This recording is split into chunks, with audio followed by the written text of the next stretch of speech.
අද ධර්මදේශනාව සඳහා මා ඔයයන්ට කියලා දෙන්න බලාපොරොත්තු වන්නේ සංයුක්ත නිකායේ අභිසමය සංයුත්තේහි සඳහන් වෙන ඥාතික කියන සූත්‍රය. අභිසමය සංයුත්තේහි තියෙන්නේ බුදුරජාණන් වහන්සේගේ සූත්‍ර දේශනා අතරේ ගැඹුරුම සූත්‍ර හැටියට හඳුන්වන පටිච්ච සමුප්පාදය පිළිබඳව කියවෙන සූත්‍ර දේශනා. අභි කියන්නේ ගැඹුරු කියන අදහස දෙන පදය. සමය කියන්නේ ආගම එහෙම නැත්නම් දහම කියන තේරුම දෙන පදයක්. එතකොට අභිසමය කියන්නේ ගැඹුරු දහම කියන එකයි. ත්‍රිපිටකයේහි ඉගැන්වෙන ගැඹුරුම දහමක් තමයි පටිච්ච සමුප්පාදය කියලා කියන්නේ. ඉතින් පටිච්ච සමුප්පාදයේ පිළිබඳව බුදුරජාණන් වහන්සේ කරන ලද එක්තරා විදිහක විවරණයක් සහිත සූත්‍රයක් තමයි ඥාතික සූත්‍රය කියලා කියන්නේ. ඥාතික කියන ගමේදී දේශනා කරපු නිසා මේ සූත්‍රයට ඥාතික කියන නම යොදලා තියෙනවා.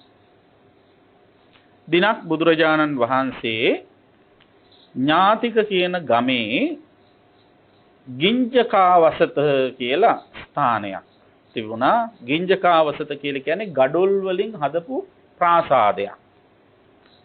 මෙන්න මේ ගඩොල් වලින් හදපු පහයෙහි ප්‍රාසාදයේහි හුදකලාව ඉන්න වෙලාවක බුදුහාමුදුරුවෝ තමන් වහන්සේ අවබෝධ කරගත්ත මේ ගම්භීර ධර්මය සජ්ජායනා කර කියා හිටියා.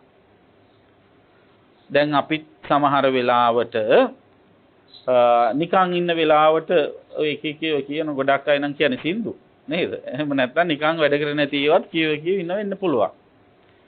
බුදුහාමුදුරුවෝ එහෙම විවේකයක් හම්බුනාම පින්නතුනේ තමන් අවබෝධ කරගත්ත ධර්මය ගැන ආවර්ජනය කරනවා. විතක මනසින් හිතනවා, තවත් විතක වචනයෙන් එක කියනවා. ඉතින් අන්නේ එහෙම මේ තමන් වහන්සේ විසින් අවබෝධ කරගත විශේෂ ධර්ම පරයයක් කියමින් හිටියා. ඒ ධර්ම පරයය තමයි මම මාතෘකාව වශයෙන් පාලියෙන් කිව්වේ.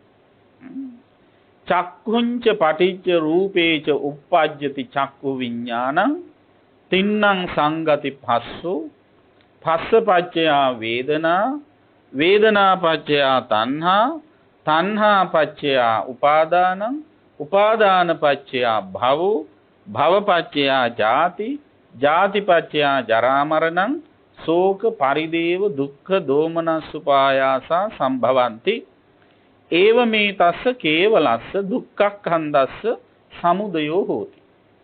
මෙන්න මේ ප්‍රකාශනය.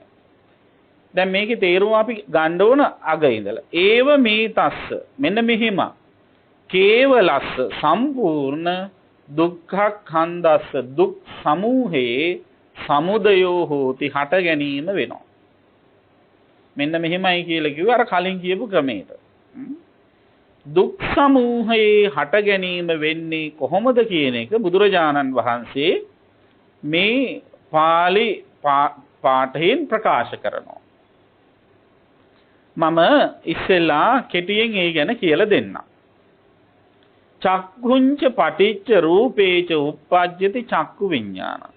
ඇහැයි බාහිර සමාජයේ තියෙන රූපයයි ඇහැ ඇසුරෙහි තියෙන චක්කු විඥානයයි. කාරණා තුනක් තියෙනවා.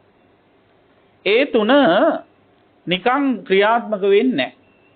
ඒ තුන ක්‍රියාත්මක වෙන්න නම් පින්වත්නි අවශ්‍ය කරනවා සුවිශේෂ බලවේගයක්. ඒකට කියන ස්පර්ශය කියලා. ස්පර්ශය කියන්නේ වෙන මොකක්වත් නෙවෙයි සිතවිල්ල. ස්පර්ශය කියන්නේ සිතුවිල්ල. ඒ කියන්නේ කුසල කුසල භේදයකින් තොරව ඕනම හිතක ඇතිවෙන සිතවිලි තියෙනවා කීපයක්. ඒවට අපි කියනවා සබ්බචිත්ත සාධාරණ චෛතසික කියලා. අන්න එහෙම සිතවිල්ල තමයි ස්පර්ශය කියලා. ඒ සිතවිලි හටගන්නේ කොහෙද? සිතේ. දැන් කොහෙන්ද මෙතනද සිත? ඒ සිත තමයි චක්කු විඥානය කියලා කියන්නේ. ඇහැ ඇසුරේ තියෙන හිත. ඇහැ ඇතුලේ තියෙන හිත නිකන් වැඩ කරන්නේ නැහැ සිතිවිලි නැතුව. ඒ සිතට ක්‍රියාත්මක කරන්නට අවශ්‍ය බලය සපයන සිතිවිල්ල තමයි ස්පර්ශය.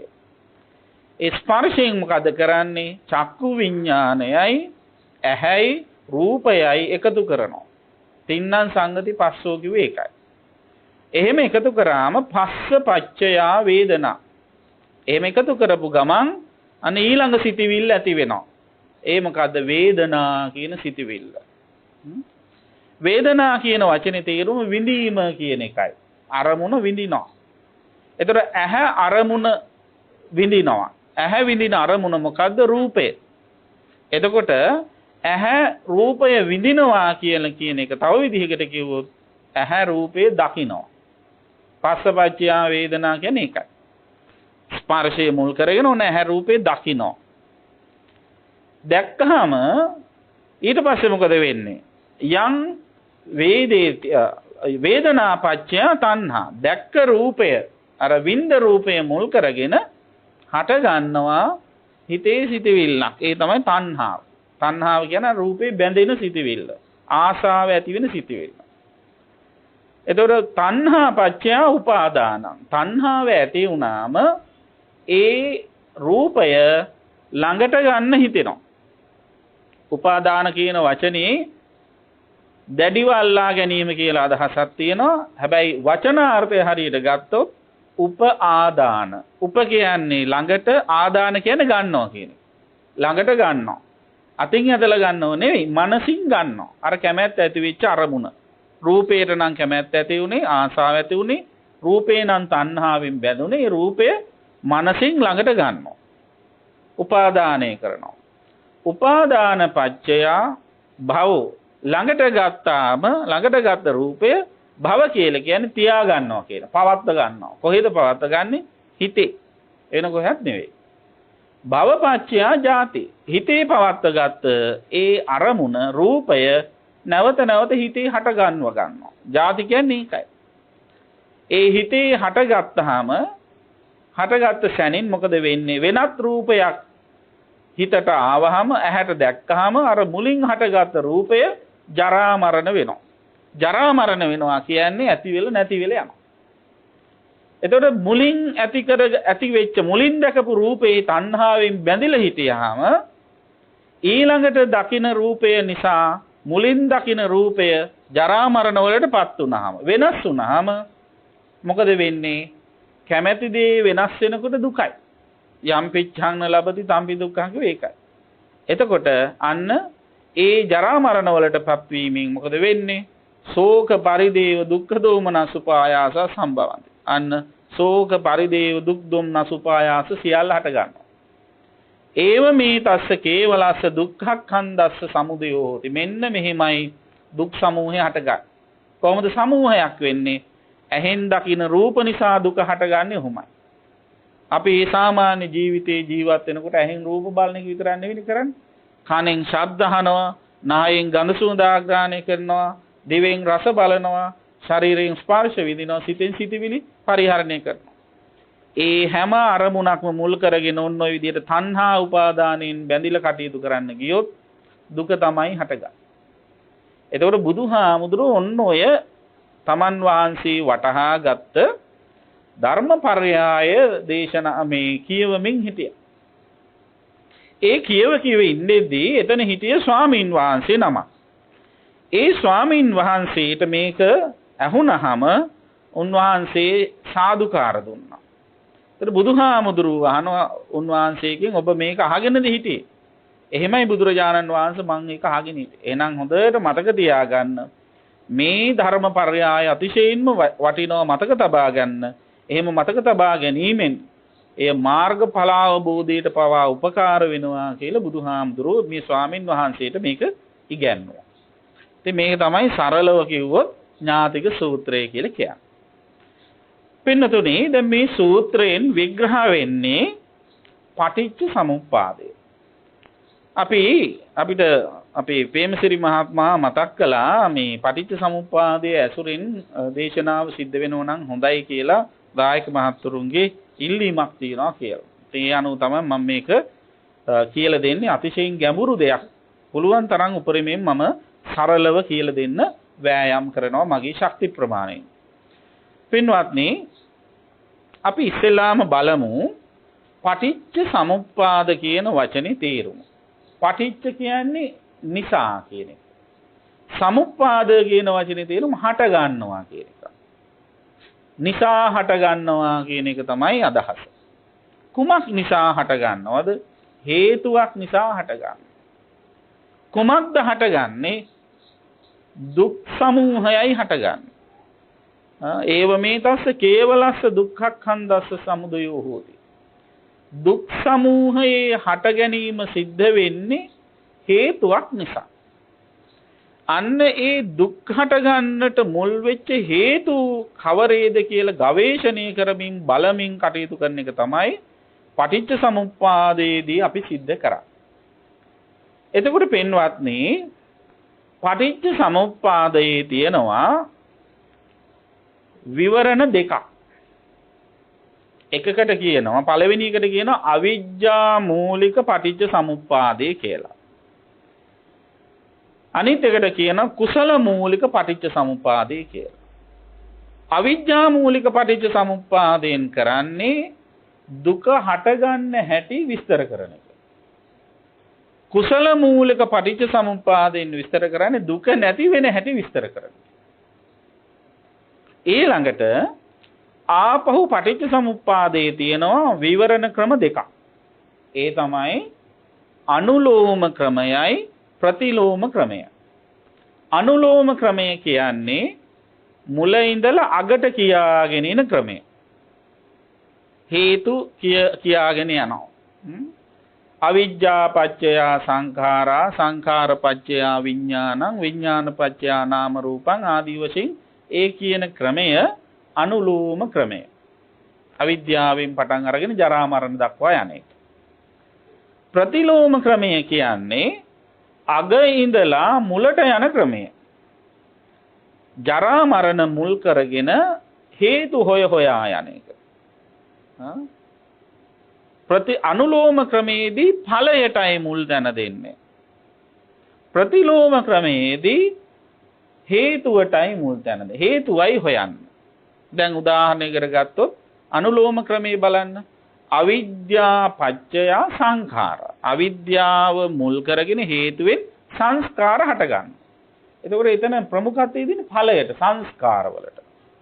සංස්කාර මුල් කරගෙන විඥානය හටගන්නවා. එතන යන්නේ මූලිකත්ව විඥාණයට. එහෙමයි. ප්‍රතිලෝම ක්‍රමයේදී බලන්නේ කොහොමද? ජරා මරණ මොකක් නිසාද ඇති වෙන්නේ? ජරා මරණ ඇති වෙන්නේ ජාතිය නිසා. ජාතිය කියන්නේ ඉපදීම නිසා. එතකොට ජාතිය කියලා කියන්නේ ජරා මරණ නම් ඵලයේහි හේතුව. ඒතර හේතුව බලන එක තමයි ප්‍රතිලෝම ක්‍රමයේදී සිද්ධ වෙන්නේ. බුදුරජාණන් වහන්සේ වැඩියෙන්ම ධර්ම දේශනා කරනකොට ප්‍රියතාවක් දක්වලා තියෙනවා ප්‍රතිලෝම ක්‍රමයටත් ධර්මයේ දේශනා කරා. ඇයි ඒ? දැන් බලන්න ඔය ඇත්තන්ට උනත් අවිද්‍යාවයි සංස්කාරයි විඥානයි ඔය වගේ දේවල් ගැන කියනකට වැඩිය තේරෙන්නේ නැද්ද ජරා මරණ ගැන කියනකොට? ජරා මරණ කියන්නේ බොහොම ප්‍රායෝගික දෙයක් නේද? වයසට යනවා, ලෙඩ වෙනවා, ඒවා අපිට අත්විඳින්න තියෙන දේවල්. එහෙම ප්‍රායෝගික දෙයක් මුල් කරගෙන යම්කිසි කාරණයක් පැහැදිලි කරනකොට ඒක තේරුම් කරන්න ලේසි. ඒ නිසා බුදුහාමුදුරුවෝ මේ ප්‍රතිලෝම ක්‍රමෙන් පටිච්ච සමුප්පාදය විස්තර කරලා තියෙනවා. එතකොට කෙලින්ම මුල ඉඳලා අගටයි, අග ඉඳලා මුලටයි. ඊළඟට තවත් සමහර තැන්වලදී බුදුහාමුදුරුවෝ පටිච්ච සමුප්පාදය මැද ඉඳලා ප්‍රකාශ කරලා තියෙනවා. අනේක තමයි විශේෂත්වය. ඒතර මේ දේශනාවත් එහෙම මැද ඉඳලා කරපු දේශනාවක්. ඊළඟ කාරණාව තමයි පින්වත්නි දුක හට ගන්නවා කියන මෙන්න මේ સિદ્ધාන්තය දුක් සමූහයේ හට ගැනීම බුදුහාමුදුරුවෝ විස්තර කරනවා සත්වයන් මුල් කරගෙනත් ධර්මතා මුල් කරගෙනත්. ඒ සත්වයන්ගේ හට ගැනීමත් විස්තර කරනවා. ඒ ධර්මතාවල හට ගැනීමත් විස්තර කරනවා. එතකොට දැන් මෙතනදී මේ ඥාතික සූත්‍රයේදී බුදුරජාණන් වහන්සේ විස්තර කරන්නේ ඒ ධර්මතාවයන් හේතුන් නිසා හටගන්න හැටි.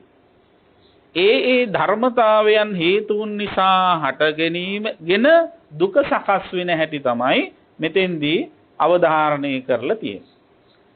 ඒ නිසා අපි මේ ගැන පොඩ්ඩක් කල්පනා කරලා බලන්න ඕන.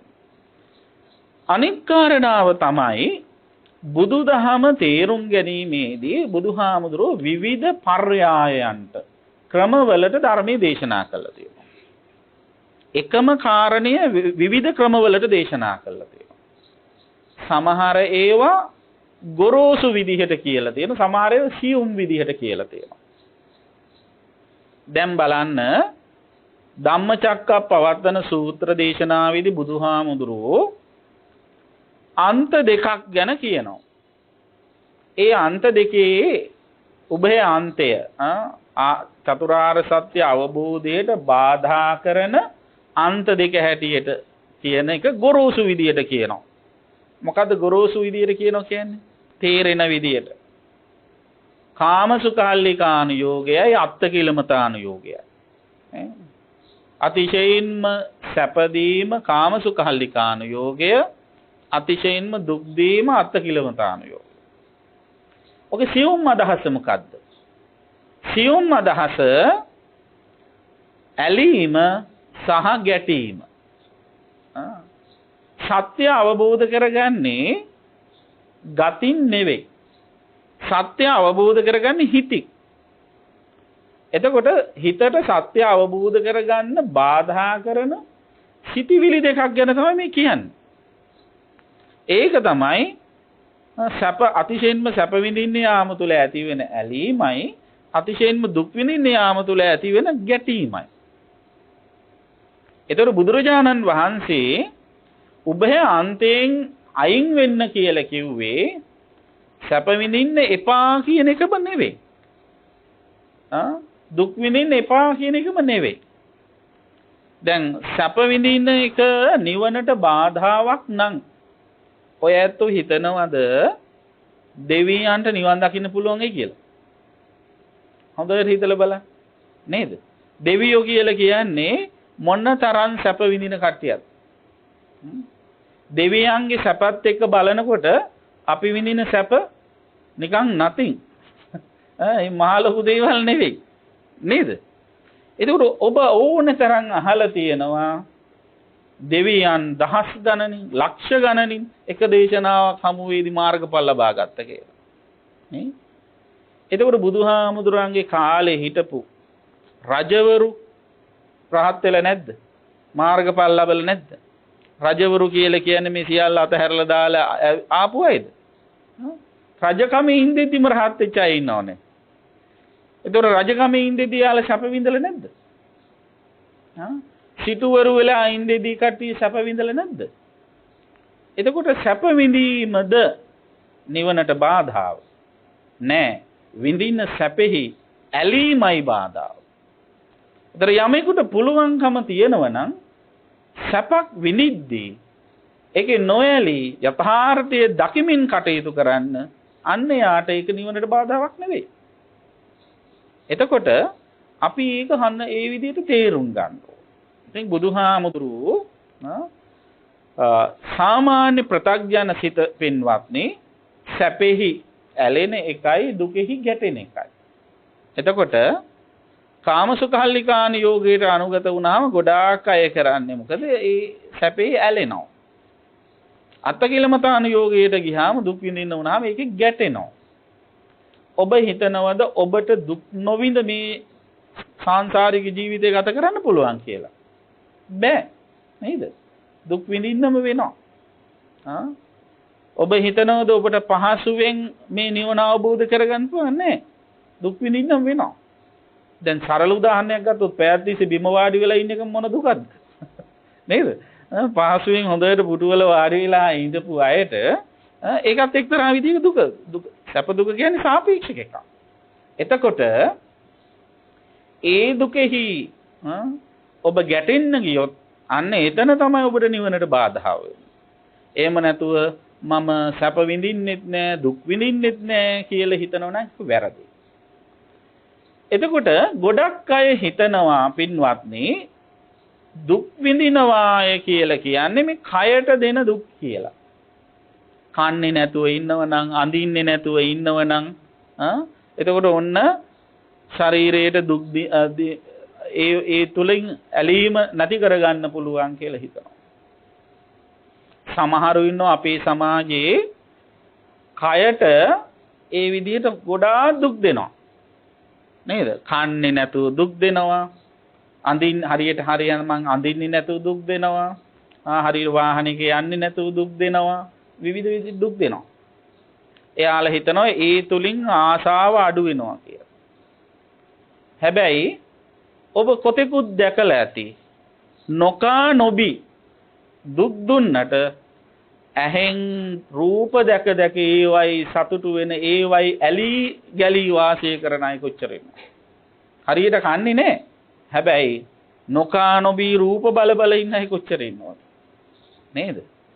නොකා නොබී මිහිරි ශබ්දවල ඇලි ඇලි ඉන්න අය කොච්චර ඉන්නවද? භෞතික වශයෙන් ශරීරයට සැප නොදුන්නත් සුවඳෙහි ඇලි ඇලි ඉන්න අය කොච්චර අපි සමාජෙ ඉන්නවද? රස කෑම කෑවේ නැති වුණාට අනිකුත් ඉන්ද්‍රයන්ට ගෝචර වෙන අරමුණු වලින් සතුටු වෙන ඒ අරමුණු වල ඇලෙන ගැලෙන අය කොච්චර ඉන්නවද? එතකොට කාම අත්තකිලමතාන යෝගය කියලා ගොඩක් කරන්නේ මේ ශරීරයේ දුක් දිදී ඉන්න එක විතරයි. ශරීරයේ මේ මූලික ශරීරයේ දුක් දුන්නත් ඒ අය ලස්සන ලස්සන රූප බලනවා, ලස්සන ලස්සන ශබ්ද අහනවා, ගඳ සුවඳ ආග්‍රහණය කරනවා. ඒ වයින් දන්නේම නැතුව කෙලෙස් ඇවිස්සෙනවා. එහෙනම් මොකක්ද මේ කාමසුඛල්ලිකාන යෝගය, අත්තකිලමතාන යෝගය කියන්නේ? පින්නතුනි, ඇහැ කන නාසය දිව ශරීරයේ මනස කියන මේ ඉන්ද්‍රයන් පීඨල තියෙනකොට ඒවට රූප ශබ්ද ගන්ධ රස ස්පර්ශ කියන අරමුණු ගොදුරු වෙනවා. හොඳ අරමුණු සුභ අරමුණුත් ගොදුරු වෙනවා, නරක අසුභ අරමුණුත් ගොදුරු වෙනවා. එතකොට ඔය සුභ අරමුණු ගොදුරු වෙන තරමට අපි කියනවා අන්නේ සැප විඳිනවා. ඇයි? එයාට ඇහැට පේන්නේම ප්‍රිය ජනක රූප, එයාගේ කනට ඇහෙන්නේම මිහිරි ශබ්ද, එයාගේ නහයට දැනෙන්නේම හොඳ සුවඳ, එයාගේ දිවට දැනෙන්නේම කන්න ලැබෙන්නේම හොඳ කෑම රස, ඒ වගේ ශරීරයට දැනෙන්නේ හොඳ ස්පර්ශ, සිතට එන්නේ හොඳ සිතිවිලි. ඒ ඔක්කොම හොඳ ඒවා කියනවා එයා සැප විඳින කෙනෙක්. නේද?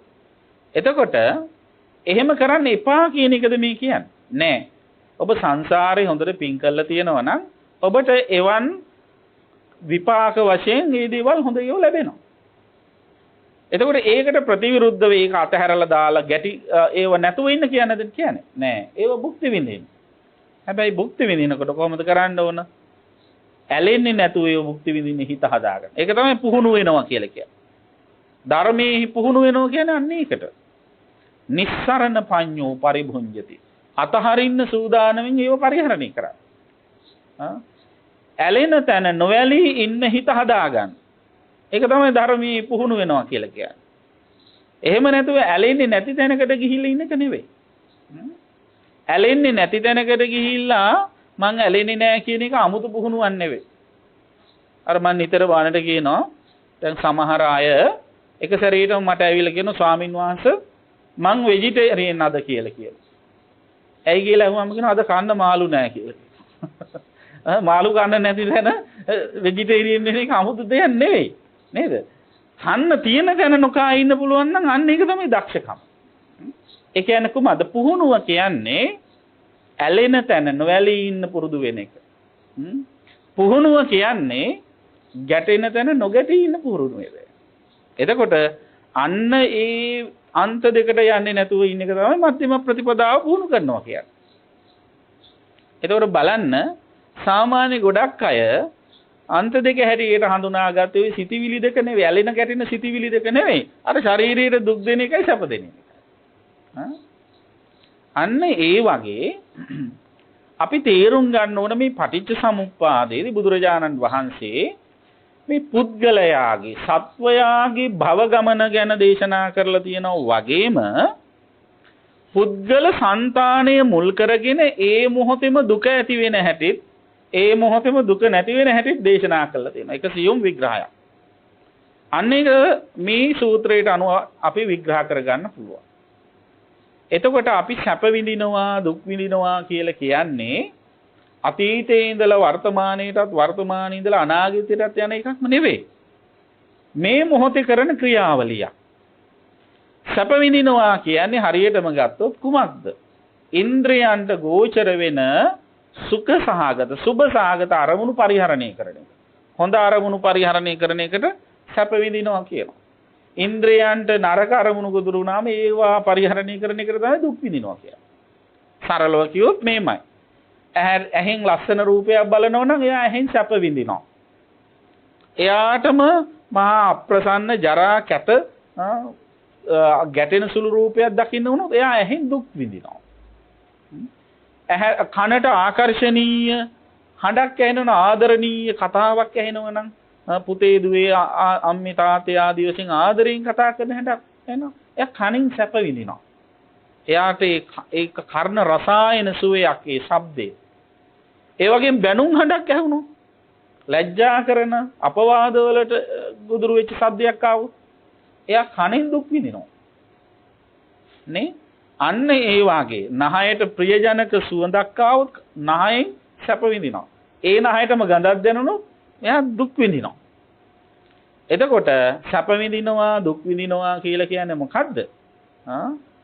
හොඳ සහ නරක අරමුණු පරිහරණය කරනවා කියන්නේ. ඒතර ඔය වැඩේ කරන්නේ කොයි වෙලාවෙ? ඔය වැඩේ කරන්නේ අතීතයේ නෙවෙයි. අනාගතයේත් නෙවෙයි. මේ මොහොතේ. නේද? දැන් ඔබ රූප බලනවා කියන ඇස් දෙක අරගෙන ඉන්නකොට ඔබට රූප පේනවා. ඒ රූප පේන්නේ අතීතයේ නෙවෙයි. ඒ රූප පේන්නේ අනාගතයේත් මේ මොහොතේ. ඒතර ඒ පේන රූපය ලස්සන නම් ඒ කියන්නේ ඔබ ඒ රූපය සැපවත් රූපයක් විදිහට අරගන්න. ඒ කියන්නේ ඔබ මේ මොහොතේ සැපේ විඳිනවා. ඒ රූපය ඔබට දැනෙන විදිහට කැත නම් ඔබ අප්‍රසන්න අමිහිරි රූපයක් නම් ඒ මොහොතේම ඔබ දුක් විඳිනවා. එතකොට සැප දුක කියලා කියන්නේ මේ මොහොතේම දෝලණය වෙවි යන එක. මොකද අපි ඇහෙන් දකින හැම රූපයක්ම මොහොතින් මොහොත වෙනස් වෙනවා. කල්පනා කරලා බලන්න. දැන් මෙතන බොහෝ පිරිස ඉන්නවා. ඊට අමතරව මේ බඩු බාහිර ආදියක් තියෙනවා. මේවා හරියට ගත්තොත් එක වෙන වෙන රූපනේ නේද? එක රූපයක් දැකලා තව රූපයක් දකිනකොට මොකද වෙන්නේ? මුලින් දැක්ක රූපය අහෝසි වෙනවා, නැති වෙලා යනවා, ජරා මරණ වෙනවා. අනිත් රූපේ ಜಾති වෙනවා, හට ගන්නවා. එක රූපයක් හට ගන්නකොට කලින් හටගත් රූපේ නැති වෙලා යනවා. එතකොට බලන්න ඒ වාගේ එක ශණයකට තප්පරයක් ඇතුලේදී අපි බැලුවොත් ඔය රූප කොච්චරනම් ওই විදියට ඇති වෙලා නැති වෙනවද? ඒතර එහෙම ඇති වෙලා නැති වෙන්නේ රූපේ විතරද? නෑ. රූපය මුල් කරගෙන හට ගන්නවා අනිත් ක්‍රියාකාරකම් හතරක්. මොනවාද? වේදනා, සංඥා, සංකාර, විඤ්ඤාණ. දැන් මම උදාහරණයකට කියන්නම්. මේ මගේ එක පැත්තක තියෙනවා පැන් භාජනයක්. ඒක හරියට බැලුවොත් එක්තරා රූපයක්. මම මගේ ඇහෙන් මේ රූපේ දකිනවා. දකින්න එකට තමයි වේදනා කියන්නේ. දැකලා මම ඒක කෝපයක් කියලා අඳුන ගන්නවා. ඒකට තමයි අඳුන ගන්න එකට තමයි සංඥා කියන්නේ. ඒක කෝපයක් බවට මගේ හිතේ සිටිවිල්ලක් ඇති වෙනවා. ඒකට තමයි සංස්කාර කියන්නේ. ඊට පස්සේ මම මේ සියල්ල දැනගන්න රූපයක් විදියට, වේදනාවක් විදියට, සංඥාවක් විදිහට, ඊළඟට සිතිවිල්ලක්, සංස්කාරයක් විදිහට මන් දැනගන්න. දැනගන්න එකට කියන විඥානය. එතකොට කෝපය මුල් කරගෙන මොකද උනේ? පංචස්කන්ධෙම ඇති වුණා. නේද? පංචස්කන්ධෙම ඇති වුණා. එතකොට දැන් සාමාන්‍ය පංචස්කන්ධය කියලා අපි කිව්වහම අපි හිතන්නේ මොකද්ද? අපි හිතන්නේ මේ සත්වයක් පුද්ගලයෙක් ගැන විතරනේ. නමුත් භෞතික වස්තුවක් මුල් කරගෙන පංචස්කන්ධය හට ගන්නවා විදියට. ඒතර දැන් ඔන්න කෝපය මුල් කරගෙන පංචස්කන්ධය හටගත්තා. ඒක තමයි එතන පංචස්කන්ධයේ උපත, ಜಾති. එහෙම හටගෙන තියෙද්දි අපි බලන ඔරලෝසුව දිහා. ඔරලෝසුව කියන්නේ තවත් රූපයක්. ඔරලෝසුව මං ඇහෙන් දකිනවා. වේදනා. ඔරලෝසුවක් කියලා අඳුන ගන්නවා. සංඥා. ඔරලෝසුව කියලා මට සිතිවිල්ලක් පහළ වෙනවා. සංස්කාර. ඒ සියල්ල මම දැන ගන්නවා. විඥාන. ඒතර ඔරලෝසුව මුල් කරගෙනත් පංචස්කන්ධයක් හටගත්තා. ඒ පංචස්කන්ධය හට ගන්නකොට කෝපය මුල් කරගෙන හටගත්ත පංචස්කන්ධය මොකද වෙන්නේ? ජරා මරණ වෙනවා. නැති වෙලා යනවා. නේද? එතකොට ඔන්න ඔය විදිහට හැම මොහොතේම බාහිර සමාජයෙන් අපි ගනු ලබන අරමුණු එකින් එක හේතු ප්‍රත්‍ය වීම තුළ මොකද වෙන්නේ? ඇති වෙනව නැති වෙනවා. මෙන්න මේ ඇති වෙලා නැති වෙලා යන ස්වභාවයෙන් යුක්ත දේවල් වලට අපි තණ්හාවෙන් බැඳුනොත් ඒ තණ්හාවෙන් බැඳිලා ඉන්න වෙලාවේදී ඒවා නැති වෙලා යනකොට දැනෙන දුකයි නේද? එතකොට ඒ දුක පිටස්තරයක් විසින් අපවට දෙන දෙයක් නෙවෙයි. ඒ දුක අතීතයේ ඇතිවෙච්ච දුකකුත් නෙවෙයි. ඒ දුක අනාගතයේ ඇතිවෙච්ච දුකකුත් නෙවෙයි. වර්තමානයේ මේ මොහොත තුල අරමුණ මුල් කරගෙන හටගත් දුක. ඒක අප විසින්ම නිර්මාණය කරගත් දුක. ඒ අප විසින් මේ දුක නිර්මාණය කළා නම් ඒක නැති කරගන්න තියෙන්නේ අපටම තමයි. ඒ හැකියාව තියෙන්නේ අපටමයි. ඉතින් පින්වත්නි දැන් ඔන්න ඔය විදිහට බාහිර සමාජී දැන් අපි ආපහු ඇහැ මුල් කරගෙන මේක තේරුම් ගමු. බාහිර සමාජී රූපයක් තියෙනවා. ඒ රූපය ගෝචර වෙන ඇහක් තියෙනවා. ඒ ඇහැ ඇසුරෙහි තියෙන චක්කු විඥානය. ඒ තුනම එකතු කරන බලවේගයට කියනවා ස්පර්ශය. තින්නම් සංගති පස්ස. ඒ තුන එකතු වෙච්ච ගමන්ම ඇහැ රූපේ දකිනවා. පස්සපච්චය වේදනා. දකින්න කියන්නේ ඒක.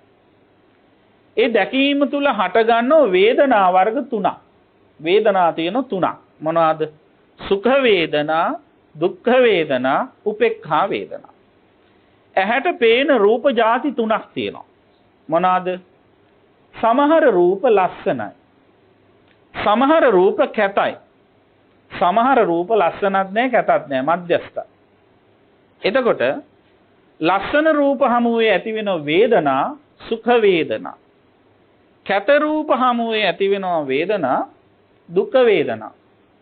කැතත් නැති ලස්සනත් නැති රූප හමුවේ ඇති වෙන වේදනා උපේක්ඛා වේදනා. මධ්‍යස්ථ වේදනා. එතකොට ඔන්න ඔය විදිහට ඇහැට ගෝචර වෙන රූපය මුල් කරගෙන කෙනෙකුගේ හිතේ සැප වේදනාවක් සුඛ වේදනාවක් හෝ දුක්ඛ වේදනාවක් හෝ උපේක්ඛා වේදනාවක් ඇති වෙනවා. එහෙම ඇති වුණාම මොකද කරන්නේ? වේදනා පච්චය තණ්හා. අන්න ඒ ඇති වෙච්ච වේදනාව මුල් කරගෙන හිතේ බැඳීමක් ඇති වෙනවා. තණ්හාව ඇති වෙනවා. දැන් ගොඩාක් අය හිතාගෙන ඉන්නේ තණ්හාව ඇති වෙන්නේ සුඛ වේදනාවල විතරයි කියලා. නේද? තණ්හාව ඇති වෙන්නේ සැප වේදනාවල විතරක් නෙවෙයි. දුක්ඛ වේදනාවලත් උපේක්ෂාවෙත් ඇති වෙනවා. දැන් මෙහෙම හිතන්න සාමාන්‍යයෙන් අපි යමකට ආස කළාම අපි ඒක තියාගන්න බලනවනේ නේද? රඳව ගන්න බලනවා. අපි ගාව තියාගන්න බලනවා. අන්න ඒ වගේ බුදුහාඳුරෝ දේශනා කරනවා තණ්හා පච්චය උපාදානං උපාදාන පච්චය භව. තණ්හාව ඇති වුණාම ඒක ළඟට ගන්නවා. ඒකට කියන උපාදාන කියලා. උපාදාන කරගෙන ඒක උපාදාන පච්චය භව. භව කියන්නේ තියාගන්න. දැන් ඔබ ඇහෙන් දැකපු ඔය වගේ රූප කීයක් හිතේ තියාගෙන ඇද්ද? හොඳට හිතන්න. දැන් තියාගෙන ඉන්න හැම රූපයක්ම ඇහෙන් දැකපු ලස්සන රූප විතරද? නෑනේ.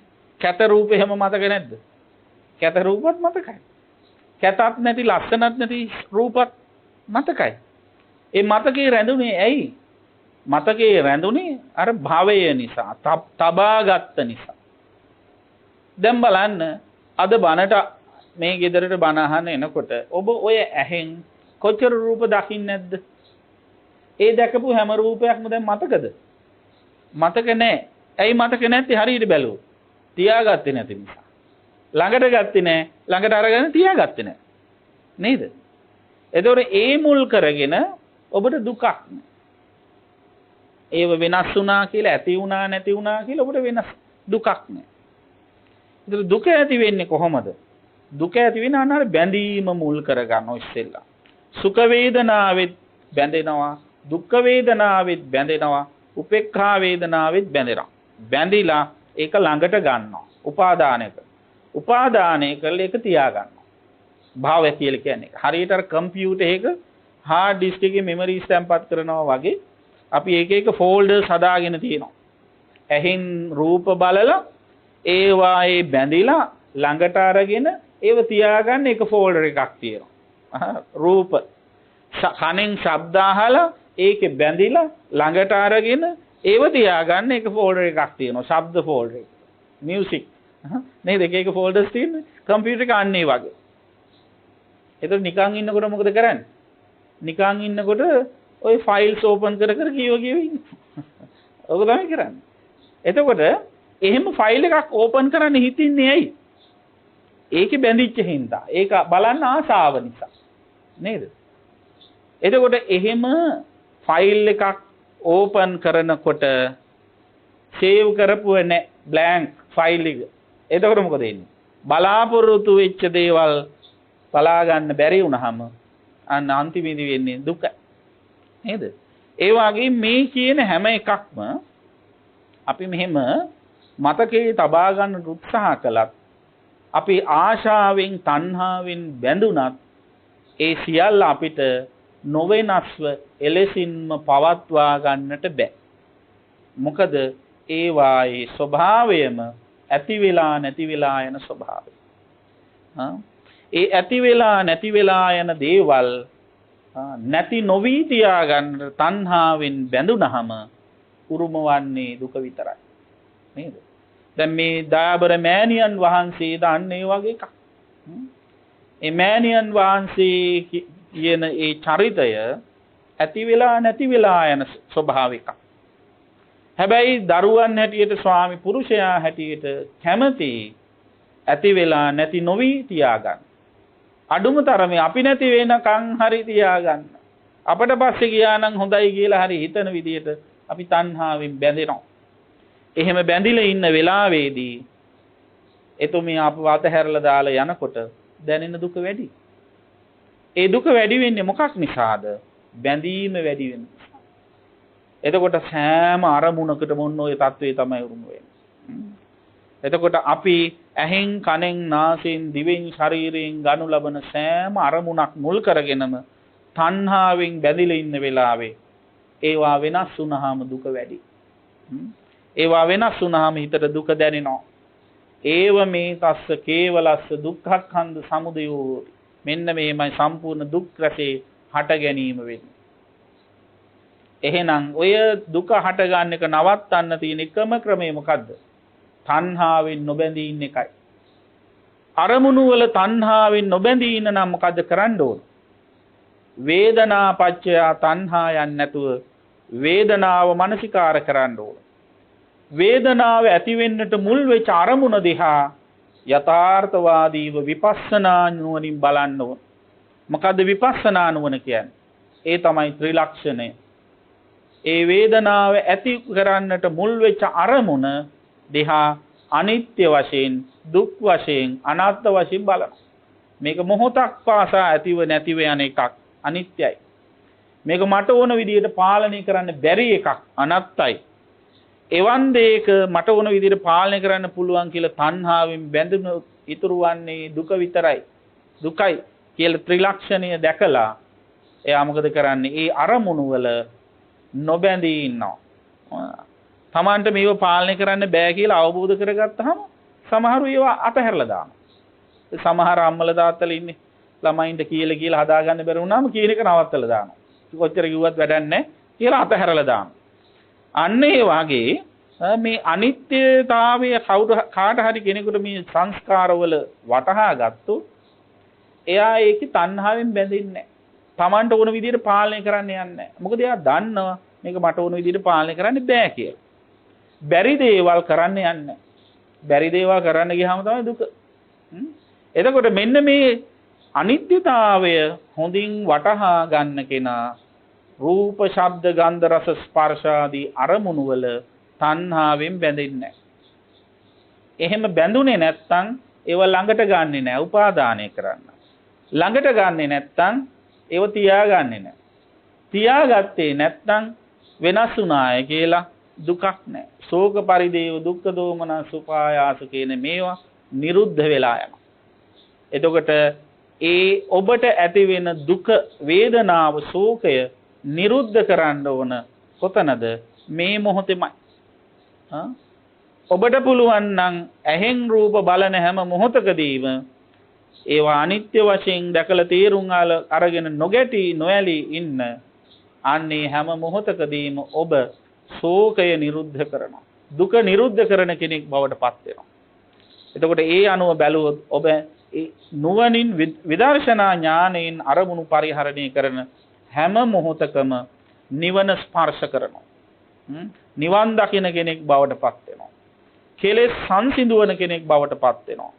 අන්න ඒ විදිහට කටයුතු කළොත් තමයි පින්නොතනි කවදා හරි දවසක අපේ මේ සංසාර ගමන නවත්තලා දාලා අපට මේ සදාතනික සුවය වන නිවන සාක්ෂාත් කරගන්න පුළුවන්කම තියෙනවා. ඒකයි පැහැදිලි කළේ නිවන් දකින්නේ මරුණට පස්සේ නෙවෙයි. නිවන් දකින්නේ මෙන්න මේ මොහොතේ. මෙන්න මේ ක්‍රියාවලිය හොඳට තේරුම් ගත්ත කෙනා ඒ මොහොතේ අරමුණුත් එක්ක ඇති වෙන තණ්හාව පිළිබඳව තේරුම් අරගෙන තණ්හාව නැති වෙන විදියට අරමුණු පරිහරණය කරගන්න ඉගෙන ගත්තොත් එයා එතෙන් පටන් නිවන් දකින කෙනෙක් බවට පත් වෙනවා. එතෙන් පටන් කෙලෙස් නැසන වැඩපිළිවෙලෙහි යෙදෙන කෙනෙක් බවට පත් වෙනවා. සිහියෙන් නුවණින් යුතුව අරමුණු පරිහරණය කරන්න එයා හැම මොහොතෙම වෑයම් කරනවා. එහෙම කරන කෙනාගේ හිතේ ඇලීමක් නැහැ, ගැටීමක් නැහැ. ඇලීම් ගැටීම් නැති තැන ශෝක පරිදේව දුක්ඛ දෝමනස් උපායාසයන් නැහැ. දුක් නැති තැන තියෙන්නේ සැපයි. අන්න ඒ කෙනා තමයි පරම සැපයෙන් යුක්ත වෙන්නේ. ඒ නිසා හැබැයි සැප විඳිනවා කියලා කියන්නේ ඇහැට ප්‍රිය අරමුණු පරිහරණය කරමින් කනට ප්‍රිය ශබ්ද පරිහරණය කරමින් ඉන්න එක නෙවෙයි. හැබැයි සැප විඳිනවා කියලා කියන්නේ මේ ඉන්ද්‍රයන්ට ගෝචර වෙන හැම අරමුණක්ම අනිත්‍ය වෙනවා, දුක්සහගත වෙනවා, Tamanට ඕන විදිහට පාලනය කරන්න බෑ, අනත්තයි කියලා ත්‍රිලක්ෂණයෙන් දකිමින් පරිහරණය කරන කෙනා. එතන තමයි හැබැයි සැපේ තියෙන්නේ. ඒ සැපේ ඇලීමක් නෑ. ඉතින් සැපේ ඇලීමක් නැති නිසා සැපය අහිමි වී යයි කියලා දුකකුත් නෑ. එතකොට දුකක් නැති තැන තියෙන සැපය තමයි වඩාත්ම ප්‍රබල. අපි සාමාන්‍ය ඉන්ද්‍රයන්ගෙන් ගෝචර කරන අරමුණු වලට ඇලුනහම ඊළඟට තියෙන බය තමයි අනේ මට ඊළඟ මොහොතේ මේක අහිමි වෙයිද නැති වෙයිද කියන බය. නමුත් අවබෝධයෙන් අර විදිහට අරමුණ දිහා බලන කෙනාට එහෙම බයක් දැනෙන්නේ නැහැ. බයක් නැති තැන තියෙන්නේ සුවය අතිශයින් වැදගත්. ඉතින් අන්න ඒ සුවය මේ මොහොතේම අත්විඳින්න පුළුවන් දහමක් තමයි බුදුරජාණන් වහන්සේ අපට උගන්වලා තියෙන්නේ. ඒ නිසා ඔබ කල යුත්තේ ඇහැ කන නාසය දිව ශරීරයේ මනස කියන ඉන්ද්‍රයන්ට ගෝචර වෙන අරමුණු හොඳට පරිහරණය කරන්න. හොඳට රූප බලන්න, හොඳට ශබ්ද ආන, ගන්ධ සුවඳ ආග්‍රහණය කරන. ඒ ඔක්කොම හොඳට කරන්න. හැබැයි නුවණින්. ඒව හොඳට විඳින්න, ඒවා සැපනම් ඒ සැපත් විඳින්න. ඒ වගේම ඒවා අමිහිරි අරමුණු නම් ඒකත් විඳින්න. ඒවා උපේක්ෂා සාගත ඒකත් විඳින්න. හැබැයි වින්දරකමක් නැහැ. ඒවයි තණ්හාවෙ බැඳෙන්න යන්න එපා. තණ්හාවෙන් බැඳලා උපාදානය කරන්න එපා. තණ්හාවෙන් නොබැඳී ඉන්න නම් මොකද කරන්න ඕන? ඒ හැම අරමුණක්ම ත්‍රිලක්ෂණයෙන් බලන්න පුරුදු වෙන්න. අන්න එහෙම බලන කෙනාට තණ්හාව ඇති වෙන්නේ නැහැ. තණ්හාව ඇති වෙන්නේ නැත්නම් උපාදානයට යන්නේ නැහැ. උපාදානය ඇති වෙන්නේ නැත්නම් භවය සැකසෙන්නේ නැහැ. භවය සැකසෙන්නේ නැත්නම් ජාතිය ඇති වෙන්නේ නැහැ. ජාතිය ඇති වෙන්නේ නැත්නම් ජරා මරණ නැහැ. ජරා මරණ නැත්නම් ශෝක පරිදේව දුක්ඛ දෝමනස් උපායාසයන් නැහැ. එයා දුකෙන් නිදහස්ව නිවන් දකින කෙනෙක් බවට පත් වෙනවා. අන්නේ නිවන මේ මොහොතේම අත්විඳිය හැකි වෙන විදිහට ඔබේ චින්තනය හදාගන්න ඔබ වෑයම් කරන්න. ඒ සඳහා පින්වත් ඔබ හැම දිනාටම මේ ඥාතික සූත්‍රය උපකාරයක්ම වේවා කියලා අපි ඊටසිතින් ප්‍රාර්ථනා කරනවා. ආකාසට්ඨා ච බුම්මට්ඨා දේවා නාග මහිද්దికා පුඤ්ඤන්තං අනුමෝදිත්වා චිරං රක්ඛන්තු ශාසනං චිරං රක්ඛන්තු දේශනං චිරං රක්ඛන්තු ත්වං සදා. ධර්ම ශ්‍රවණානි සංසෙන් හැමත උතුම් නිවන් සුව සැලසේවා.